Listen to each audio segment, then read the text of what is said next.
Baik, Bismillahirrahmanirrahim. Assalamualaikum warahmatullahi wabarakatuh. Kita lanjutkan lagi hari ini ke materi yang ke-6 ya. Materi yang ke-6 ini mengenai kristalisasi dan pengendapan. Oke,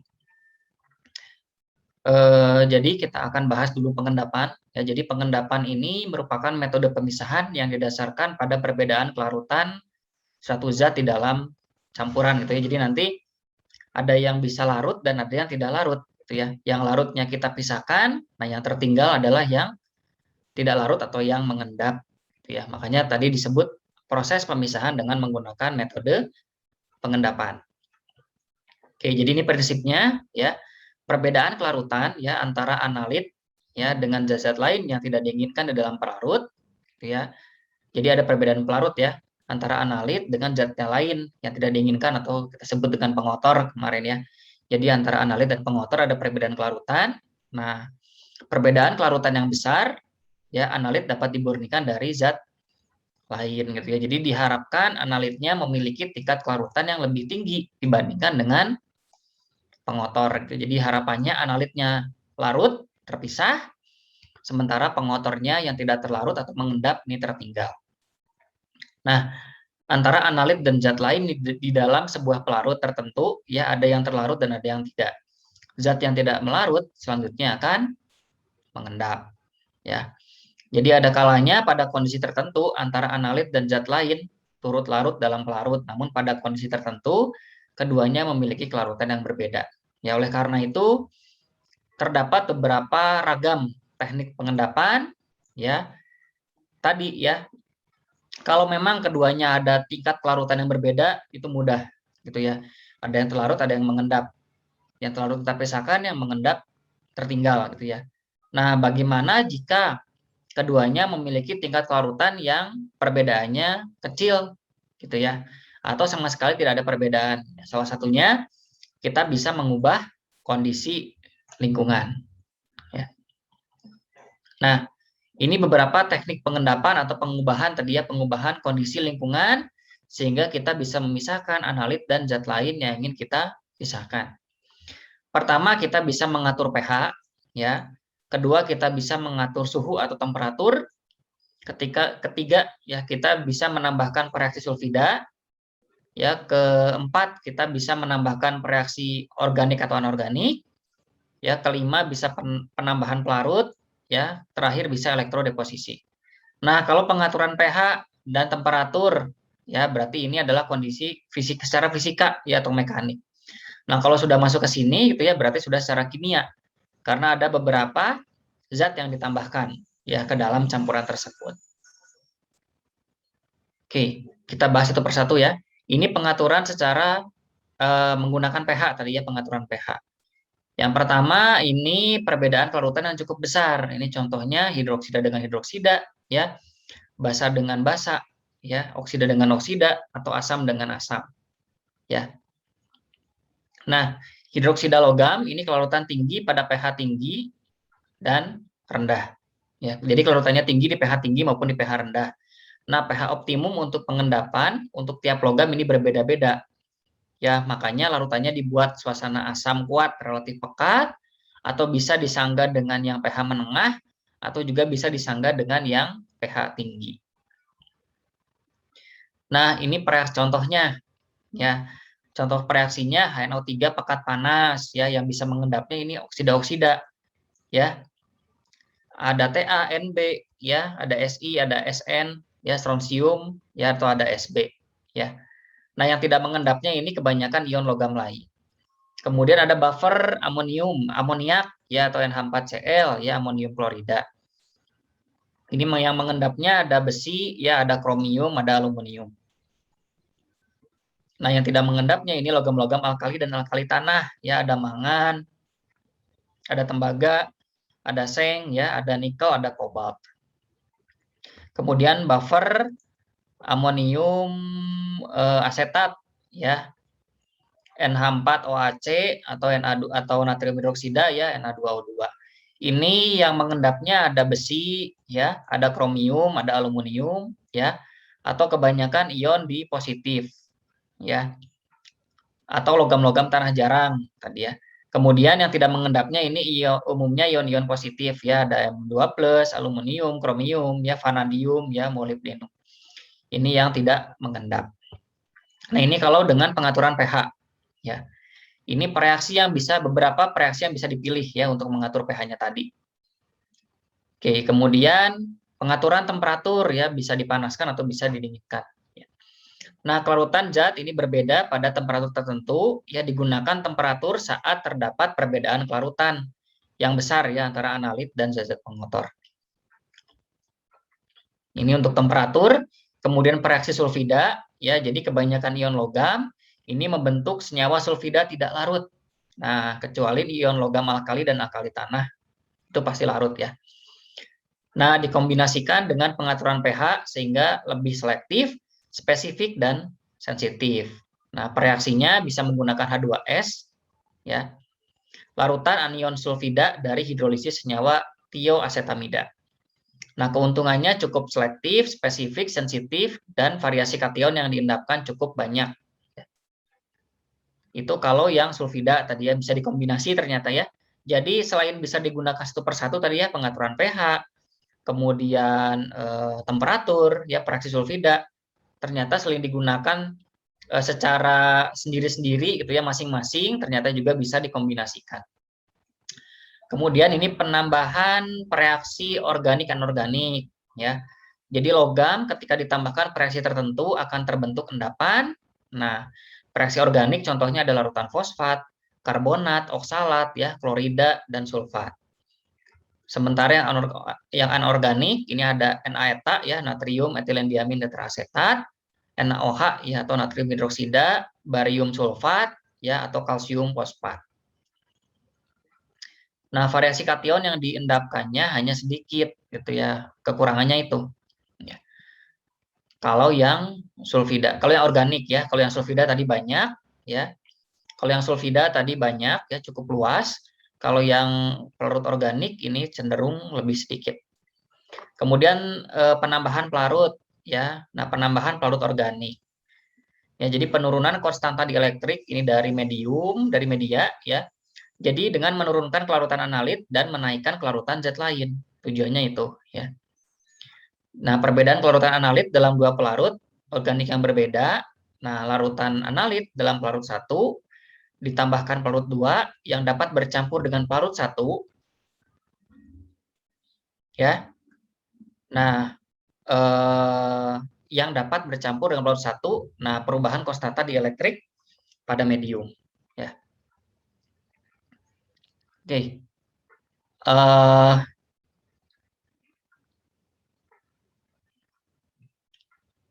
Kemudian ini analitnya mengendap gitu ya harapannya. Jadi itu ya. Jadi adanya perbedaan tadi ya kelarutan analit dalam dua pelarut organik yang berbeda gitu ya. Larutan analit dalam pelarut 1 ketika ditambahkan pelarut 2 dapat bercampur dengan pelarut 1. Ada perubahan konstanta dielektrik. Nah, sehingga analitnya bisa mengendap. Ini yang terakhir elektrodeposisi ya. Jadi pengendapan secara elektrolisis ya. Spesies yang mudah direduksi diendapkan pada katoda gitu ya. Jadi dia memanfaatkan potensial listrik ya, elektrodeposisi.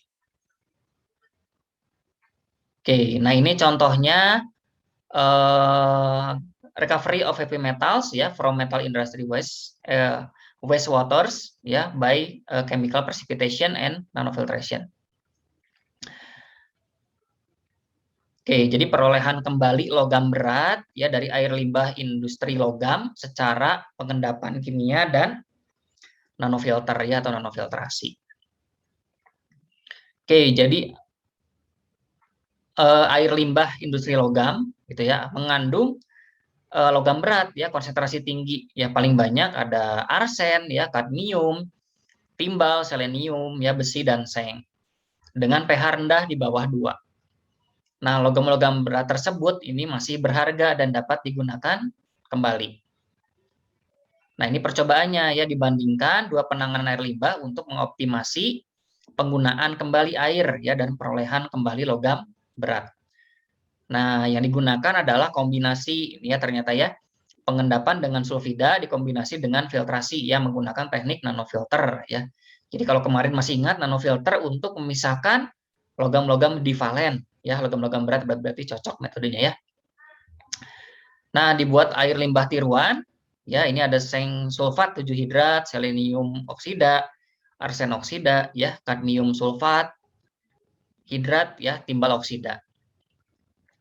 Nah, pengatur pH-nya diatur ya dengan menggunakan asam sulfat 96% atau NaOH. Nah, ini percobaan yang dilakukan ya. Analisis logamnya dilakukan dengan AAS ya dengan menggunakan instrumen ya. Nah, anion sulfatnya dengan KCKT, kemudian kalsium bisa dengan titrasi ya. Kompleksometri ya menggunakan ETA. Silikonnya direaksikan dengan amonium molibdat ya dilanjutkan dengan serapan UV. Kemudian kloridanya dengan titrasi pengendapan ya dengan agen nitrat. Kemudian dicek juga konduktivitas, pH dan suspended solid ya. Nah, itu percobaan tadi ya, memurnikan air dan mengendapkan kembali logam yang masih bisa digunakan. Nah, pengendapannya ini dilakukan dalam mixing tank ya. Kemudian endapan dipisahkan dengan filtrasi ya, kemudian dianalisis. Nah, optimasi penggunaan membran, nanofilter dan reverse osmosis juga ya. Nah, hasil yang diperolehnya ini ya pengendapan logam berhasil dilakukan baik dengan penambahan sulfida maupun dengan peningkatan pH. Nah, nanofiltrasi dilakukan pada supernatan ya atau tadi ya endapan yang sudah diperoleh tadi endapan logam menghasilkan larutan yang dapat langsung digunakan kembali pada industri tersebut. Oke, itu metode pengendapan dan salah satu pemanfaatannya ya. Tadi jangan dilupakan ya. Jadi ada beberapa teknik tadi ya, bisa pengaturan pH, bisa kombinasi pelarut ya tadi ya, temperatur, penambahan sulfida, penambahan reaksi organik anorganik, terakhir dengan elektrodeposisi. Ya. Oke, kita lanjut ke kristalisasi ya. Oke, kristalisasi. Nah, merupakan susunan atom. Jadi kristal ini merupakan susunan atom ya yang dengan bentuk yang tidak beraturan. Yang beraturan ya, dengan bentuk yang beraturan. Nah, bentuknya ada beberapa macam, ada kubik ya, tetragonal, ya heksagonal, monoklin, triklin ya dan lain sebagainya. Nah, kristal ini terbentuk dari suatu larutan lewat jenuh ya atau supersaturasi melalui dua langkah ya, ada nukleasi atau pembentukan inti atau bisa dengan pertumbuhan kristal ya. Oke, ini beberapa bentuk tadi ya. Ada kubik ya, oktahedron, dodekahedron, tetrahexahedron ya, piritohedron ya, diploid, tetratoid ya. Jadi tergantung jumlah bidang yang dibentuk dari struktur kristal tersebut ya. Ini jumlah bidangnya ya, ini tadi nama-namanya ya. Oke. Nah, ini tadi ya metode atau mekanisme nukleasi ya dibagi menjadi dua kategori ya, ada nukleasi primer, yang kedua ada nukleasi sekunder. Nah, bedanya apa? Kalau nukleasi primer ini penggabungan molekul-molekul solut ya, membentuk klaster ya atau inti kecil yang kemudian tumbuh lama-kelamaan menjadi kristal yang cukup besar. Nah, dalam larutan supersaturasi ya terjadi penambahan solut ya sehingga mendifusi ke klaster dan tumbuh menjadi lebih stabil. Ukuran kristal besar, nah maka solubilitas atau kelarutannya kecil. Sebaliknya, kalau ukuran kristal kecil, maka solubilitas atau kelarutannya besar. Nah, oleh karena itu, apabila ada kristal yang berukuran besar, maka kristal akan tumbuh, sedangkan kristal kecil akan terlarut kembali. Itu kalau nukleasi primer ya. Jadi penggabungan dari yang kecil menjadi lebih besar. Nah, jadi ini ya. Jadi yang tadinya satu per satu seperti ini, dia bergabung ya menjadi besar ya, menjadi 4 komponen ini ya. Kemudian lama-kelamaan menggabung lagi gitu ya, menjadi yang berukuran besar. Menjadi yang berukuran sangat besar lagi. Gitu ya. Tapi tadi ya, kalau besar berarti solubilitasnya kecil, sedangkan kalau yang kecil ini ya, berarti solubilitasnya besar gitu ya. Jadi ini akan terlarut kembali. Kalau yang sudah menggabung, ini lama-kelamaan akan terbentuk kristal yang besar. Ya. Oke. Nah, ini grafiknya kurang lebih seperti ini, gitu ya. Pendinginan larutan dimulai dari titik A, ya titik A berarti di sini ya. Kemudian selama pendinginan sampai melewati kurva solubilitas, ya belum terbentuk kristal, ini solubilitas curve ya, atau kurva solubilitas. Jadi sampai dari sini sampai di garis ini belum terbentuk kristal. Nah, pendinginan diteruskan sampai titik B, ya titik B ini ya, titik B, dan kristal mulai terbentuk dan konsentrasi larutan menjadi di titik C, ya. Titik C ini ya, berarti mulai dari sini sampai ke sini terbentuk kristal, ya. Nah, kemudian kurva solubilitas merupakan batas di mana pembentukan inti dimulai secara spontan, gitu ya. Jadi tadi ya, dari titik A sampai garis solubilitas belum terbentuk kristal, gitu ya. Sementara setelah lewat ya, sampai titik B sampai titik C baru terbentuk kristal. Ya, jadi di daerah ini dia sudah terbentuk kristal, gitu ya. Nah, ada kecenderungan ya pada kurva supersolubilitas sebagai sebuah daerah di mana kecepatan nukleasi meningkat tajam. Ini supersolubilitas ya ini ya. Kurva CD ini ya, kurva CD ini supersolubilitas. Jadi makin ke sini dia makin membentuk padatan gitu ya. Membentuk padatan yang stabil ya. Oke, tadi yang primer. Nah, kalau yang sekunder ini terjadi pada kristal kontak dengan bahan lain. Ya. Jadi kalau tadi hanya kontaknya dengan sesamanya gitu ya, tadi dari yang kecil kontak dengan yang kecil lagi menyatu, akhirnya membentuk kristal yang semakin besar gitu ya. Nah, kalau yang sekunder ini ada kontak dengan bahan lain atau dinding atau pipa tangki gitu ya. Nukleasi dapat dipercepat dengan adanya bibit kristal, ya. Energi aktivasinya lebih kecil dari nukleasi primer. Jadi kalau tadi terbentuknya secara alami, gitu ya, kalau yang primer, kalau yang sekunder ini ada beberapa tambahan zat lain, gitu ya, sehingga dipaksa agar terbentuk kristal, gitu ya. Jadi tidak secara alami.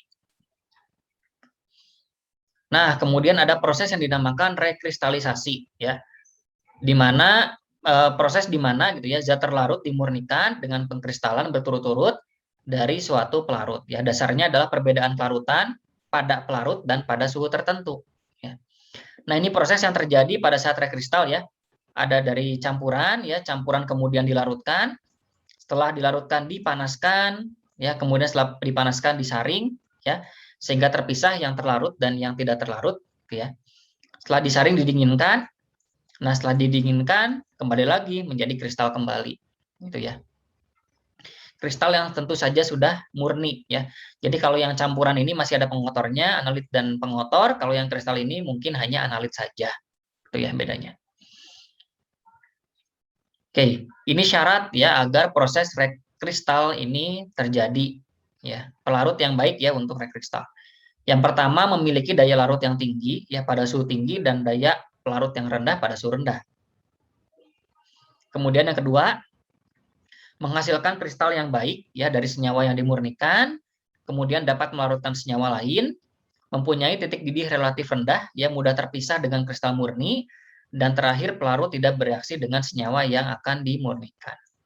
Ya, ini syarat pelarut pada saat proses rekristal. Oke, ini peralatan kristalisasi ya. Jadi ada kristalizer, ini sifatnya batch dan continue ya, berkesinambungan dengan dasar bahwa kristalisasi terjadi jika kondisi larutan supersaturasi ya. Maka kristalizer harus berfungsi tempat membuat larutan supersaturasinya gitu ya. Jadi kristal kan terbentuk karena kondisi supersaturasi. Nah, untuk mempercepat proses supersaturasi tadi, kita bisa menggunakan kristalizer ya. Nah, kemudian ini klasifikasi alat ya dalam membuat kondisi supersaturasi tadi ya. Jadi yang pertama bisa mendinginkan larutan tanpa penguapan, contohnya tank atau batch type ya. Kemudian bisa juga menguapkan solvent ya dengan sedikit atau tanpa pendinginan. Kita bisa gunakan rangkaian evaporator, crystallizer ya atau crystallizing evaporator. Kemudian bisa juga dengan kombinasi pendinginan dan evaporasi dalam adiabatik ya, evaporator atau vacuum crystallizer, contohnya vacuum crystallizer. Ya, jadi ada beberapa teknik ya, ada 3 teknik yang bisa digunakan untuk membuat kondisi supersaturasi agar mempercepat proses pembentukan kristal ya dalam proses prekristalisasi tadi. Oke. Ini kristalizer ya, jenis-jenis kristalizer ya dengan berbagai diameter ini ya, tergantung dari sampel yang ingin kita proses rekristal ya. Ya ada FC, ya ada turbulence atau DTB, ada Oslo ya. Jadi ini diameter tergantung dari banyaknya sampel yang ingin kita rekristal. Nah, kemudian ada yang disebut dengan istilah polimorfisme. Ya, polimorfisme ini adalah kemampuan suatu molekul ya untuk membentuk lebih dari satu bentuk kristal gitu ya, tergantung pada proses penyusunan inti kristal. Nah, polimorfisme ini biasanya disebabkan karena adanya pengaruh panas yang tinggi atau bisa juga dengan proses lain. Jadi ini ya bentuk-bentuk kristalnya ya. Bisa double packing ya, bisa triple packing atau bisa triple packing and saturated. Ya. Ini beberapa bentuk kristal polimorfisme. Oke, jadi itu saja ya terkait dengan kristalisasi dan pengendapan. Nah, kemudian ini tadi ya proses kristalisasi ya, proses kristalisasi ya. Jadi dari disolusi terlebih dahulu ya, kemudian ke nukleasi, kemudian evaporasi ya, dan pembentukan kristal ya atau penumbuhan kristal. Kemudian masuk ke washing atau pencucian dan masuk ke drying ya atau tadi pengeringan ya. Oke, itu saja mengenai kristalisasi dan pengendapan ya. Nah, kemudian saya akan jelaskan mengenai tugas yang ketiga ya. Tugas yang ketiga ini ya. Sebentar ya. Tugas yang ketiga ini ya.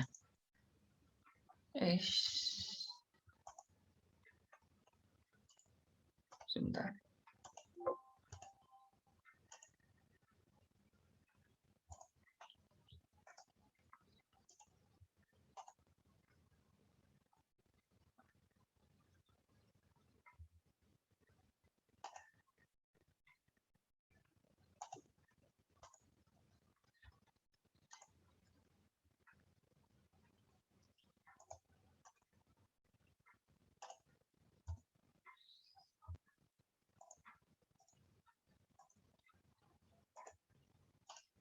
Oke, ini tugas yang ketiga ya. Tugas sebelum UTS ya, tugas yang ketiga yaitu jadi kalian diminta menggambarkan proses tadi ya, proses kristalisasi maupun proses pengendapan. Tapi tidak usah semua, kalian cukup menggambarkan satu proses saja ya. Silahkan digambar prosesnya semenarik mungkin, kemudian ditambahkan dengan sedikit penjelasan gitu ya, yang dapat menjelaskan mengenai proses-proses tersebut. Nah, untuk yang NPM-nya genap, nah kalian cukup menggambarkan metode kristalisasi ya. Sementara untuk yang NPM ganjil, kalian cukup menggambarkan proses pemisahan dengan metode pengendapan. Dia cukup satu proses saja.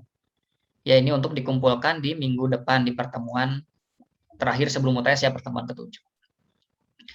Oke, jadi itu saja ya mengenai tugasnya. Nah, untuk sekarang silahkan kalian lanjutkan ke kuliah untuk mengisi kuis ya seperti biasa. Ada 5 soal ya. Ada 2 kali kesempatan, masing-masing kesempatan 15 menit ya, waktunya berarti 30 menit ya. Diambil nilai yang terbaik ya. Oke, kemudian jangan lupa untuk mengisi BAP ya untuk perwakilan kelasnya ya. Oke, mungkin itu saja untuk pertemuan kali ini yang mengenai kristalisasi dan pengendapan. Sekian, saya tutup. Wassalamualaikum warahmatullahi wabarakatuh.